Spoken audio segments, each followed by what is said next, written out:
अस्सलाम वालेकुम क्लास 9। आज हम एक्सरसाइज 6.5 का क्वेश्चन नंबर 5 सॉल्व करेंगे। Let Q and R be the 2 points on the same bank of a canal. The point P is placed on the other bank straight to the point R. Find the width of the canal and the angle PQR in radian. हमने कनाल की width find करनी है और angle find करना है, और angle radian में find करना है, डिग्री में फाइंड नहीं करना। हमें क्या गिवन है कि Q और R जो 2 पॉइंट हैं वो सेम बैंक ऑफ द कनाल पे हैं, यानी कि कनाल द नहर और बैंक ऑफ द कनाल यानी कि नहर के किनारे पे ये जो 2 पॉइंट है Q और R, ये सेम बैंक ऑफ द कनाल है, यानी एक ही नहर के किनारे पे ये 2 पॉइंट्स हैं Q और R। उसके अलावा हमें क्या गिवन है, the point P is placed on the other bank straight to the point R. कि जो पॉइंट P है वो दूसरे किनारे पे है, बिल्कुल सीधा स्ट्रेट। किस पॉइंट के? पॉइंट R के बिल्कुल स्ट्रेट दूसरे किनारे पे हमारे पास एक पॉइंट P है। तो हमने क्या फाइंड करना है?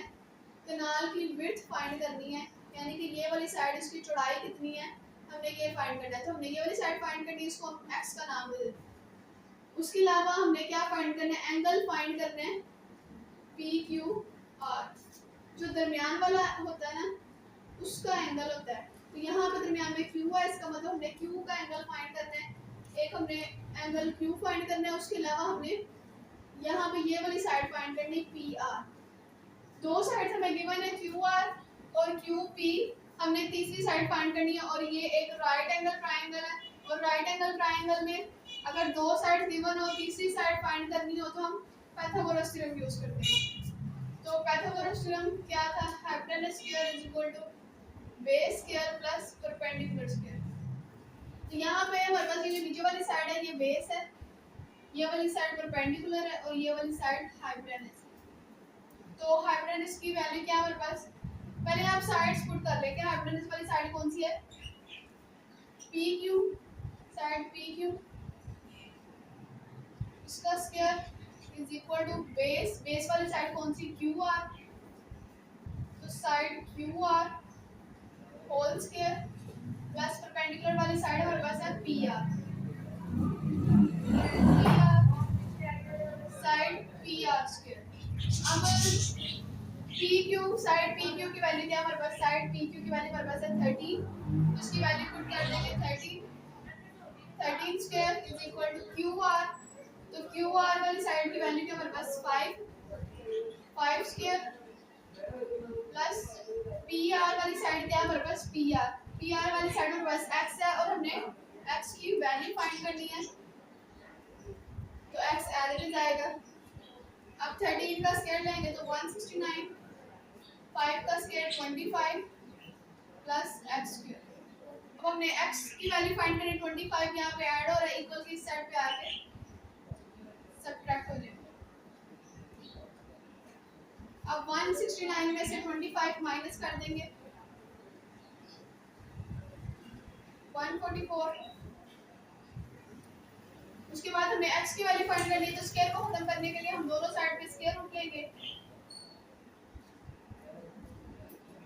Taking square root on both side. दोनों साइड्स पे स्क्वायर रूट लेंगे।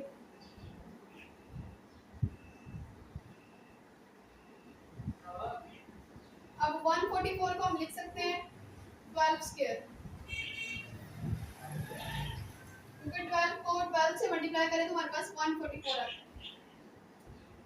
इसका स्क्वायर, x का स्क्वायर अंडर रूट से कैंसिल हो जाएगा, और 12 का स्क्वायर भी अंडर रूट से कैंसिल हो जाएगा, तो हमारे पास x की वैल्यू आ जाएगी 12। तो हमने x की वैल्यू फाइंड करनी थी, तो x की वैल्यू हमारे पास 12 आ गई है। उसके बाद हमने q का एंगल फाइंड करना है। हमने m एंगल q फाइंड करना है, तो हम यहाँ पे tan यूज कर लेते हैं, tan m angle q। tan का फार्मूला क्या होता है हमारे पास? tan theta is equal to perpendicular over base. तो यहाँ पे हमारे पास ये वाला एंगल है, तो उसके सामने वाली साइड, ये वाली साइड परपेंडिकुलर होगी और ये वाली साइड बेस होगी। तो परपेंडिकुलर वाली साइड कौन सी हमारे पास x और बेस वाली साइड है हमारे पास 5 और x की वैल्यू हमने फाइंड की थी, x की वैल्यू हमारे पास 12 थी, तो x की वैल्यू यहाँ पे 12 आ रहा है। तो इसका मतलब tan m एंगल q किसके इक्वल होगा 12/5।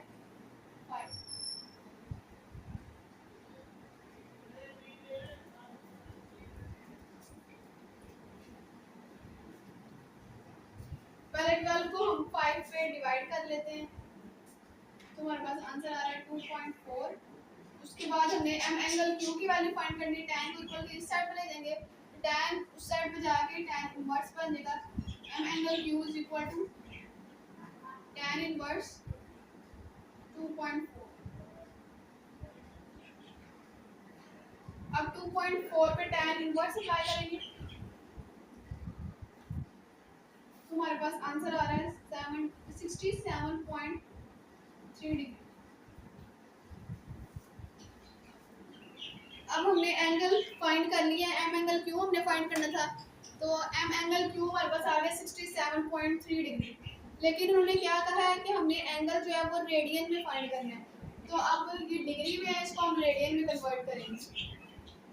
m एंगल q डिग्री से रेडियन में कैसे जाना है, 1 डिग्री को आपने सेपरेट कर लेना है, 67.3 मल्टीप्लाई 1 डिग्री, 1 डिग्री सेपरेट कर लेंगे। उसके बाद 1 डिग्री की वैल्यू 1 डिग्री किसके इक्वल होता है, पाई बाय 180 रेडियन के इक्वल होता है।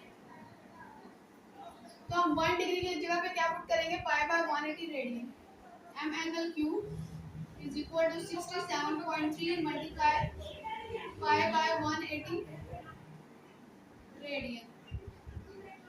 m angle q 67.3 multiply pi की वैल्यू क्या होती है, पाई की वैल्यू हमारे पास होती है 22/7, तो इसकी वैल्यू पुट कर देंगे 22 डिवाइडेड बाय 7 और ये मल्टीप्लाई 1/80 और ये वाला 180, इसके साथ भी लिख सकते हैं और अलग से भी लिख सकते हैं रेडियन।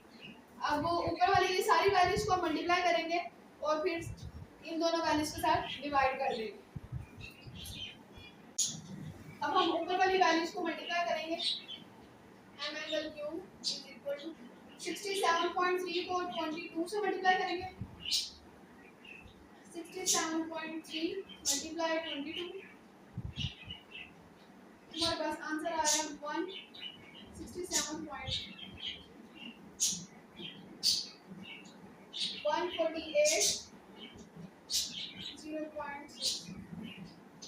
और नीचे वाली जो वैल्यूज है उन दोनों वैल्यूज को सोल्व कर देंगे, 7 को 180 से मल्टीप्लाई करेंगे तो हमारे पास आ रहा है 1260। अब इन दो वैल्यूज को डिवाइड करेंगे तो हमारे पास एंगल रेडियन में आ जाएगा। m angle q is equal to, इन दोनों वैल्यूज को डिवाइड कर लेते हैं,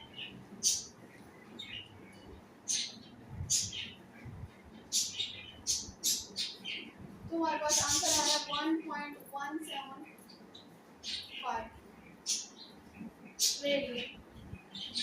तो हम इसको ऐसे भी लिख सकते हैं 1.18 रेडियन। तो m एंगल q हमें रेडियन में फाइंड करना था, तो m एंगल q हमारे पास आ गया 1.18 रेडियन।